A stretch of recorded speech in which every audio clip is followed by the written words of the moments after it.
Hello everyone, greetings dear. कैसे हैं बेटा आप सब? I hope you are all is well. तो आपकी वर्कशीट आ गई है शिक्षा निदेशालय राष्ट्रीय राजधानी क्षेत्र दिल्ली की। ये वर्कशीट नंबर है बेटा आपकी 7। इस वीक में आपकी ये दूसरी वर्कशीट आई है हिंदी की। पहले 6 आई थी और अब 7 आई है।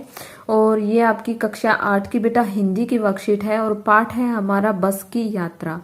तो बेटा आप पाठ को एक बार पूरा रिवाइज करें अपनी हिंदी एनसीईआरटी की बुक से, ताकि आपको एक बार में पाठ पढ़ने से जो है पूरा पता चल जाए कि हमारे पाठ में है क्या चीज। तो बेटा अगर आपको जो है पूरे पाठ का रिवीजन करना है तो आप मुझे कमेंट बॉक्स में लिखिए, मैं उसकी वीडियो बनाकर आप लोगों के लिए डाल दूंगी। तो बेटा यहाँ पर विद्यार्थी को अपना नाम लिखना है और यहाँ अपने कक्षा अध्यापक का नाम लिखना है। ये वर्कशीट जो है बेटा 15 अक्टूबर 2020 की वर्कशीट है। ये आज आपकी बेटा 2 वर्कशीट आई हैं। एक ये आई है आपकी हिंदी की वर्कशीट और दूसरी है आपकी मैथ की वर्कशीट। मैं डिस्क्रिप्शन बॉक्स में लिंक डाल दूंगी, आप वहां से देख सकते हैं। तो चलिए बेटा शुरू करते हैं। इंजन सचमुच स्टार्ट हो गया, ऐसा जैसे सारी बस ही इंजन है और हम इंजन के भीतर बैठे हैं। कांच बहुत कम बचे थे, यानी कि बस में जो कांच की खिड़कियां होती हैं बेटा, कांच बहुत कम बचे थे। जो बचे थे उनसे हमें बचना था। हम फौरन खिड़की से दूर सरक गए। इंजन चल रहा था, हमें लग रहा था कि हमारी सीट के नीचे इंजन है। बस सचमुच चल पड़ी और हमें लगा कि यह गांधी जी के असहयोग और सविनय अवज्ञा आंदोलनों के वक्त अवश्य जवान रही होगी। उसे ट्रेनिंग मिल चुकी थी। हर हिस्सा दूसरे से असहयोग कर रहा था। असहयोग बेटा, असहयोग होता है कि जो है साथ न देना। सहयोग होता है बेटा साथ देना, असहयोग होता है साथ ना देना। तो असहयोग कर रहा था। पूरी बस सविनय अवज्ञा आंदोलन के दौर से गुजर रही थी। सीट का बॉडी से असहयोग चल रहा था, यानी कि भेदभाव चल रहा था। कभी लगता सीट बॉडी को छोड़कर आगे निकल गई है, कभी लगता कि सीट को छोड़कर बॉडी आगे भागी जा रही है। 8-10 मील चलने पर सारे भेदभाव मिट गए। यह समझ में नहीं आता था कि सीट पर हम बैठे हैं या सीट हम पर बैठी है। तो बेटा ये थी आपका जो है गद्यांश था। तो चलिए शब्दार्थ करते हैं हम। सविनय अवज्ञा आंदोलन क्या है बेटा? आपने जो है अपने एसएसटी की जो है विषय में पढ़ा भी होगा कि गांधी जी द्वारा चलाया गया 1930 का आंदोलन है सविनय अवज्ञा आंदोलन। ट्रेनिंग क्या होता है बेटा? सीख होती है जिसमें शिक्षा दी जाती है किसी भी विषय पर। और दौर होता है जमाना। असहयोग होता है बेटा साथ ना देना। भेदभाव होता है अंतर। तो आगे है बेटा, देखिए गद्यांश के बेस पर कुछ प्रश्न उत्तर दिए गए हैं। सबसे पहला प्रश्न है कि ऐसा जैसे सारी बस ही इंजन है और हम इंजन के भीतर बैठे हैं, लेखक को ऐसा क्यों लगा? तो बेटा देखिए क्यों लगा उसको ऐसा, चलिए करते हैं इसका उत्तर। हम लिखते हैं,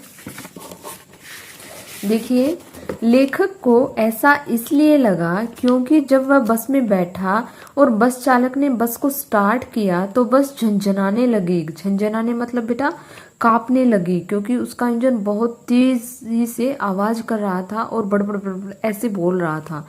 और इंजन इतनी तेज आवाज कर रहा था जैसे कि ऐसा आभास हो रहा था कि हम इंजन के भीतर ही बैठे हैं।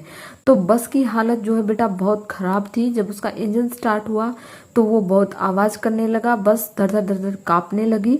तो इसीलिए लेखक ने कहा कि जो है ऐसा लग रहा था जैसे सारी बस इंजन है और हम उस इंजन के भीतर बैठे हैं। अगला प्रश्न है बेटा कि सविनय अवज्ञा आंदोलन 1930 में महात्मा गांधी के नेतृत्व में अंग्रेजी सरकार से असहयोग कर स्वाधीनता प्राप्त करने के लिए किया गया था। इसमें अंग्रेजी सरकार के साथ सहयोग न करने की भावना थी, यानी कि असहयोग आंदोलन बेटा और सविनय अवज्ञा आंदोलन, 2 आंदोलन जो है महात्मा गांधी के नेतृत्व में चलाए गए थे। आगे लिखा है लेखक ने कि लेखक ने सविनय अवज्ञा का उपयोग बस के संदर्भ में क्यों किया है, समझकर बताइए। तो क्यों किया है बेटा, देखिए सविनय अवज्ञा आंदोलन किस लिए चलाया गया था? ताकि जो है सरकार के आदेशों का पालन न करने के लिए चलाया गया था। और कब चलाया था बेटा? 1930 में चलाया था। तो ऐसे हम लिखेंगे इसका उत्तर बेटे कि जो है लेखक ने सविनय अवज्ञा आंदोलन जो है का उपयोग, सविनय अवज्ञा का उपयोग बस के संदर्भ में किया है। सविनय अवज्ञा आंदोलन 1930 में सरकारी आदेशों का पालन न करने के लिए किया गया था।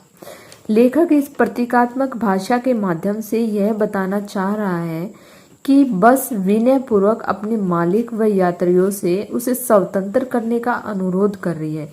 यानी कि देखिए बेटा, बस ऐसी हालत में नहीं थी कि वो यात्रियों को जो है उनकी यात्रा तक पहुंचा सके, लेकिन जो है नई बस ना होने के कारण जो है उसी बस को यात्रा के लिए यूज किया जा रहा था। आगे है बेटा कि प्रस्तुत गद्यांश में बहुत से अंग्रेजी शब्द हैं, कोई 4 शब्द ढूंढकर लिखिए। तो देखिए बेटा, बहुत से अंग्रेजी शब्द हैं। सबसे पहले है इंजन, इसके बाद है स्टार्ट, और कौन सा है बेटा, सीट है, ट्रेनिंग है, बॉडी है, और इसके अलावा बेटा एक और है। इसके अलावा आपको और भी मिलेंगे वर्कशीट में, आप इसमें से जो है ढूंढकर आप लोग लिखेंगे। इसके बाद एक और फोन है, मैंने पढ़ा था, ये रहा फोन है। तो आप लोग जो है इसमें से कुछ अंग्रेजी शब्दों को छांटकर 4 शब्द लिखने हैं आपको। मैंने यहाँ पर लिखे भी हैं कि एक engine, start, seat, body, phone. आप इनमें से कोई भी 4 लिख सकते हैं, लेकिन आपको अपने वर्कशीट में से जरूर छांटने हैं। आगे है बेटा कि गतिविधि दी गई है कि असहयोग आंदोलन व सविनय अवज्ञा आंदोलन के बारे में जानकारी एकत्रित करके लिखिए। इस गतिविधि में आप अपने इतिहास की पुस्तक व अपने बड़ों की सहायता भी ले सकते हैं। तो देखिए बेटा, आपकी इतिहास की पुस्तक में असहयोग आंदोलन और सविनय अवज्ञा आंदोलन के विषय में जरूर जो है मिलेगा, तो आप उसकी सहायता भी ले सकते हैं। इसके अलावा अपने बड़ों से भी बातें करके लिख सकते हैं। तो इस विषय मैंने लिखा है बेटा कि असहयोग आंदोलन में स्वदेशी वस्तुओं के प्रयोग पर और विदेशी वस्तुओं के बहिष्कार पर जोर दिया गया था। यह आंदोलन 1920 में चलाया गया था, और यह आंदोलन बेटा 1920 से 1922 तक चला था। आगे है बेटा सविनय अवज्ञा आंदोलन। महात्मा गांधी द्वारा 1930 में सरकारी आदेशों का न पालन करने के लिए और पूर्ण स्वाधीनता प्राप्त करने के लिए चलाया गया था, यानी कि आजादी प्राप्त करने के लिए चलाया गया था। और इन आंदोलनों ने हमें स्वतंत्रता दिलाने में महत्वपूर्ण भूमिका निभाई है। तो ये थे बेटा आपके कुछ जो है प्रश्न उत्तर। आगे एक नोट दिया गया है कि जैसा कि आपने पहली कार्य पत्रिका में पढ़ा कि यह पाठ हरिशंकर परसाई द्वारा रचित एक व्यंग्य है। व्यंग्यात्मक लेख पाठ को यदि एक साथ पूरा पढ़ा जाए तो उसका पूरा आनंद लिया जा सकता है। आप अपनी बसंत की पुस्तक से पाठ को एक बार में ही पूरा जरूर पढ़ें। तो देखिए बेटा, अगर आपको इस पाठ को एक बार में ही रिवाइज करना है, या तो आप अपनी एनसीईआरटी की बुक से बेटा आप रिवाइज करें। अगर आपको जो है अगर इसकी वीडियो चाहिए तो मैं सैटरडे संडे को इसकी वीडियो डाल दूंगी, आप जो है देख सकते हैं। तो ये थी बेटा आपकी वर्कशीट। आई होप आपको समझ में आ गई होगी। अगर आपको वीडियो अच्छी लगी तो please like, share and subscribe करना ना भूलें, और अपने दोस्तों के साथ ज़्यादा से ज़्यादा शेयर करें। Thank you. Thanks for watching.